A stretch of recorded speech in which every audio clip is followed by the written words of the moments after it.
Florida LSU. The Gators travel to Baton Rouge fresh off of a humiliating, embarrassing, and just downright inexcusable loss to a very good USF team. So let me just get that straight. I do think USF is a good football team, better than advertised, but not a team that should have beat Florida, and especially not in the swamp. The Gators beat themselves just as much as they lost. That's not taking away any credit from USF. But let's stick to the teams in this video. Florida travels to LSU. LSU looks good. It was kind of a situation for the Tigers where if they beat Clemson week 1, it's off to the races, and it's go time. They get over that week 1 curse, the week 1 jinx. We picked them to win that game on the road. They handled business last week. Not the most impressive win against Louisiana Tech, but a win is a win. And again, who knows? Maybe they didn't want to show the cards. It's hard to really get up to play when it's kind of a game like that, at least, is sandwiched in between Clemson on the road and then you get the Gators at home. Now, the downside to this game is it was supposed to be what I was going to consider the biggest game of the week if Florida would have come in 2-0. Now, it's still a big game for a multitude, like a plethora of reasons. So let's start with Florida. The obvious here is Billy Napier pretty much can't lose another game this year. Not saying that he's going to lose his job if he does, but to go back-to-back losses in any fashion, if he loses this game and Florida starts 1-2, the pressure ticker only gets faster and louder and higher than it already is. That USF loss was the worst loss he could have had on this schedule, aside from Long Island, which let's live in reality, right? But of the stretch that Florida has coming up, they had to go into that stretch 2-0. You got to win where you can win in the SEC, and at this rate, even just college football, right? It feels like there's a lot more parity that there's with the transfer portal and the NIL. It seems like schools like USF are getting better. They're competing at a higher level year in and year out. So Billy Napier has to win this football game. First game of the SEC, so you obviously don't want to start 0-1 in that. This Florida offense, how fast can they make an adjustment from completely lethargic and just incapable of moving the football consistently to this week where they have to go travel to LSU and play Blake Baker, who might be the best defensive coordinator, if not the best, one of the best in the entire country. A man who completely shut down a Clemson offense that hasn't really added any depth to that statement, because last week that Clemson offense looked awful against Troy, but still all the credit in the world to Blake Baker, and his defense will be ready to play. They are faster, more physical, and better coached than USF, just flat out. Again, no shade at USF. Really good football team, and super excited to see what they do the rest of the year. But I say all that to tell you, man, Blake Baker's defense is legit, and Florida's offense runs at a snail's pace. Billy Napier's play calling is so inconsistent, yet so predictable, to the point where if Florida is behind the chains, it's either a draw or it's a screen or it's just, you know what's coming. There's no creativity to it. And I fear with Dallas Wilson being out yet again, DJ Lagway still not quite finding his confidence, finding his rhythm, and Billy Napier's play calling just being so one-dimensional, I really, really worry about the Gators. Now, look, Florida has a great offensive line. Now, they can get push when they need to, and they'll be able to. It's going to be hot. At least it's going to be a night game. It's going to be loud, so communication is going to be key for them in this game. But Jaden Ball and that run game have to get going, and I think they will. Like I do think Florida runs the ball effectively, and I think they're going to continue to do that this year. I don't think they're going to be entirely shut out to the point where they can't run the ball. But my fear is when Hayden Hansen and Tony Livingston, both tight ends, are like your number 1 and number 2 target, at least by the end of the game, not on paper, but just in reality of play calling. What's the point of having guys like Aiden Mizell and Vernell Brown and Trey Wilson and J. Michael Sturdivant? What's the point? What good does it do to have all of that talent when they're not utilized? Don't get me wrong. I love the pro style offense that Billy Napier runs, but it gets to a point where when it's that one dimensional and you can't run the ball all game long, you can't fully lean on the run game to win against LSU of all teams.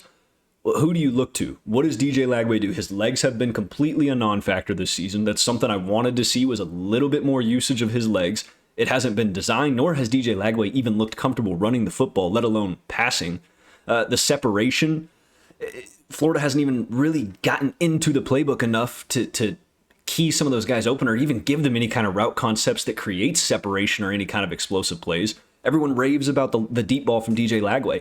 This LSU secondary was probably the biggest question mark on the team coming into the year. And against Clemson, that looked like one of the best units all around on the defense. So just a lot of question marks. The biggest thing for Florida is just the emotional sway in this game. If they can come in and they can harness the emotions and the humiliation from last week, they can do it. And quite honestly, it would be the most Florida thing to do to lose to USF and then to go on the road in Baton Rouge and win. That's not my prediction. I'm not saying it's going to happen quite yet. We'll get to my prediction, but that would be such an SEC and such a Florida Gators thing to do. Now enough about the Gators. Let's talk about LSU here. Offensively, man, Garrett Nussmeier, Aaron Anderson, Barry and Brown, the talent that this team has is incredible. I've loved the way the offensive line has played. I do want to see Caden Durham and that running game have a little bit more production. USF ran the ball successfully against Florida, and the way they did it was tempo. I'm curious to see if LSU comes out with any kind of tempo in this game. Florida's defense was good last week. They played extremely well, and that loss was not on them. Outside of 2 boneheaded penalties on the last drive, Florida's defense, they bent here and there, but they never really broke all game, maybe mentally, but I think a lot of that had to do with stamina. They were not conditioned nearly as well as USF was. So one thing I look for is how conditioned is LSU? Are they up for the challenge? One, absolutely yes. That's obvious, but can they hang in there in terms of just conditioning? Like Florida completely lost their legs and the subbing and things like that with the tempo. That's what killed them. That was the kryptonite. So curious to see if LSU tries to throw in a little bit of tempo in there and maybe throw that Gators defense off, wear them down to then pick up in the run game. LSU's screen game and just developing and creating opportunities is something I look for. They're going to find keys. They're going to find weaknesses. In-game adjustments is what they do so well, something that Billy Napier has proven he does not do for whatever reason known to man. So that's something I look for on the offensive side. Defensively, man, it's just confidence and it's speed. It's understanding, hey, Florida wants to run the ball. Their offense is predicated and lives and breathes on the ground. If we can take away the run game, force DJ Lagway to be uncomfortable, we've seen the film. He hasn't looked himself so far. He hasn't lived up to the potential. That stadium's going to be loud. Let's harness that. Let's send some blitz packages. Look, we know Blake Baker's stunts. We know the lineups he gives. You know, the disguises in coverage. A lot of that's going to be really hard for DJ Lagway. In his first season as a full, true starter, going on the road in Baton Rouge is no joke. So let's get to my prediction here. I'm just going to keep it short and sweet. I think LSU wins this game. I'm not going to touch the line. If I were to bet, I would just take LSU outright here. I know they're favored. The odds aren't incredible and not going to blow you away or make a ton of money off yet, or on it, I should say.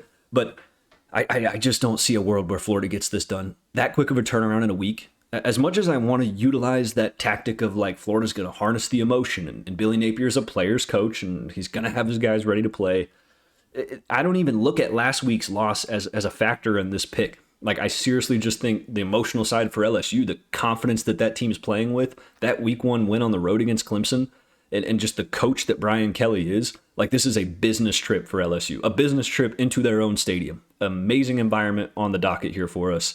And I just think LSU is the better coach team.